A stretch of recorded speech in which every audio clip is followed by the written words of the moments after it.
All right, so I'm standing in front of a striping business. That's right, striping right now. These guys paint lines on parking lots, warehouses, athletic courts, fire lanes, and that's all they do. The owner of this franchise is doing serious money with a small crew, 4 people, low overhead, and commercial clients that call back every single year. Now here's what I want you to understand. This is one of 5 businesses that I'm going to break down today that most people walk right past without realizing what they're actually worth and what their potential is. These aren't sexy businesses. You're not going to see them trending on social media, but I'm going to tell you exactly what I look for as a certified exit planning advisor and business broker and why these 5 businesses build more transferable wealth than most people realize. Let's get into it right now.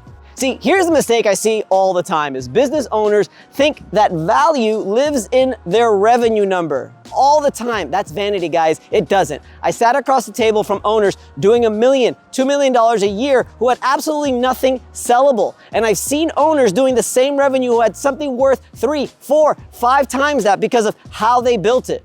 The difference is never the industry. It's always the structure of how it's structured and how it's built. So when I look at any business, trades, services, construction, whatever it is, I'm asking the same 5 questions every single time. Number 1, does it have recurring revenue or is it all one-off jobs? Number 2, does it serve commercial clients or is it chasing residential calls one at a time? Number 3, can it run without the owner? Number 4, is there a skill or equipment barrier that limits the competition? And can it scale with systems and crews? So the 5 businesses I'm going to break down, they check all of those boxes. And more importantly, they're businesses that actual buyers want to acquire. Let's go.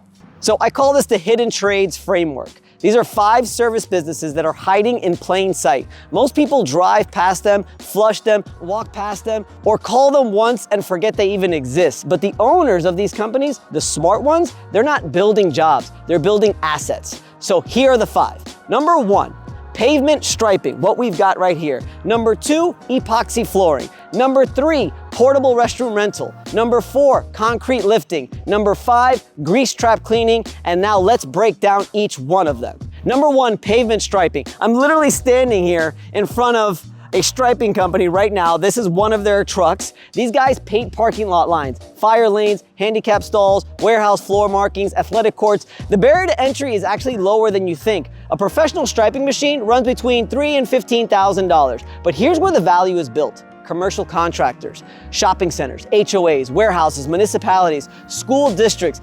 These clients, they don't stripe once and disappear. Paint fades, guys. Asphalt wears. They call back every 1 to 3 years on a completely predictable schedule. That predictable schedule, that's what buyers pay a big multiple for. The mistake, though, that most striping operators make, they chase residential driveways and one-off parking lots. The moment that you shift to commercial maintenance agreements, your valuation changes completely. Where you could have a 2-man crew running commercial routes, they can generate $400,000 to $600,000 in revenue. That's not side hustle, guys. That's a legitimate business. Let's get to number 2, epoxy flooring. If you walk into any commercial gym, any auto dealership showroom, any modern warehouse, what do you see on the floor? You see epoxy coatings. Most people only associate this with residential garage floors. And yes, that market is also real. But the commercial opportunity is where this gets interesting. Restaurant kitchens, medical facilities, manufacturing plants, distribution centers, all of them need durable, chemical resistant, code compliant flooring. Epoxy coatings are one of the primary solutions. Commercial epoxy runs $3 to $12 per square foot installed. A warehouse floor at 20,000 square feet at $5 a foot, that's a $100,000 job. Now the equipment investment is real, but the margins justify it fast. What creates enterprise value here is specialization. Operators who get certified in specific coating systems, who build commercial references, and who document their installation process, those are the ones who command premium pricing and attract buyers. I tell every owner I sit down with, price your expertise and document your process. Those 2 things alone move your multiple. Now let's get into business number 3, portable restroom rental. That's right. This one surprises people every time I bring it up. Porta potty rentals. I know, nobody's putting that on a t-shirt, but listen to me. This is one of the most route-based, recurring, transferable businesses in the trades. Construction sites, outdoor events, municipalities, disaster relief, long-term infrastructure projects. These aren't one-day customers. A construction site running 6 months. That's 6 months of recurring, weekly service revenue from a single client. A barrier to entry is the equipment cost. A single portable restroom unit runs $300 to $500. That's it. Most operators run fleets of dozens to hundreds of units. That equipment cost is actually a moat. It keeps casual competitors out. And here's what I love about the business from the exit standpoint. The revenue is predictable. The routes are documented. The relationships are property managers and general contractors, not individual owners. When a buyer looks at this business, they see contracted recurring revenue, a defined service route, and minimal owner involvement in the day-to-day. That is exactly what gets you a premium multiple and high valuation. Let's get to number 4, concrete lifting. I had no idea about this one.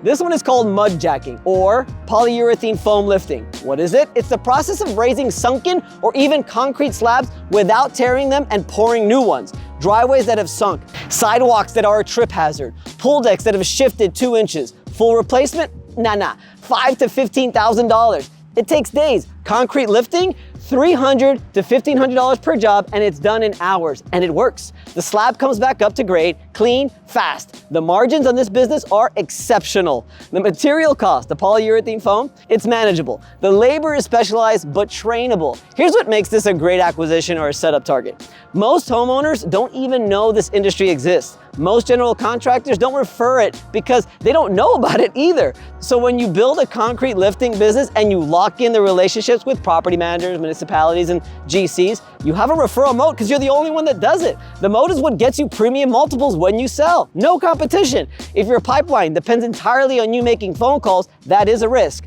A buyer is going to discount for that. But if you build a referral network into the system, you document it, that's where the value lives.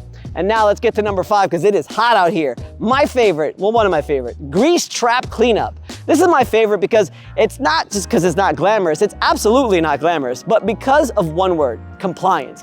Every commercial kitchen, restaurant, every hotel, every hospital, every cafeteria has a grease trap. And by law, that grease trap has to be cleaned on a mandated schedule. They don't clean it because they want to, they clean it because if they don't, they get shut down. That regulation is a built-in demand floor that never disappears. No marketing required, no convincing, no seasonal fluctuation. The client calls you because they have to. A grease trap cleaning route built around 30, 40, 50 commercial accounts, that's a predictable recurring documented revenue stream. And here's the thing that really matters from a valuation standpoint. The work is not glamorous. That's exactly why the competition stays low. Most people won't do it, which means the people who do and who do it well can charge premium prices and build long-term commercial relationships. I have seen businesses like this sell for strong multiples because the revenue is locked in and clients are sticky and the owner doesn't need to be there for every job. That's the definition of a transferable business right there. Here's what ties all of these 5 businesses together. None of them are complicated. None of them require a degree, venture capital, or tech platform. What they all require is a decision to build a real business instead of just doing a trade. And that's the point of what I do here. And the difference between those 2 things is not the service you provide. It's the systems you build around it. It's the contracts you put in writing. It's the team that you hire and train and the recurring revenue that you lock in. I've seen it play out too many times. Owners run a great operation for 10, 15, 20 plus years, works hard, they make good money, and when they're ready to sell, finds out that they've been building a job the whole time, not a company, not an asset, not wealth building, life-changing money, because everything lived in their head. Every client relationship ran through them, every decision required them. Talk about this all the time. No buyer is going to pay a premium for that. The exit doesn't happen at the end. The exit is built in every single day, the decisions you make about your customers, your systems, and your team. If you own a service business right now, I don't care if it's one of these 5 or something completely different, and you want to know what it's actually worth and what's keeping that number down, that's exactly what I am passionate about and what I help people figure out. If you want, I've got it right down below, a free resource. It's called the Value Clarity Roadmap. It walks you through the exact factors that drive business valuation and the gaps that most owners don't even know that they have. The link is in the description. You just go to vinceperri.com and you can find it there as well. Guys, there's no pitch, no sales call disguised as something else. It's just clarity on where your business actually stands. Because if you don't know what your business is worth today, you can't make the right decisions to grow that number in the future. I'm Vince Perri. If you got something out of this, hit the subscribe button. I drop a new show every single Wednesday. I'll see you next week. Peace out. See you later, guys.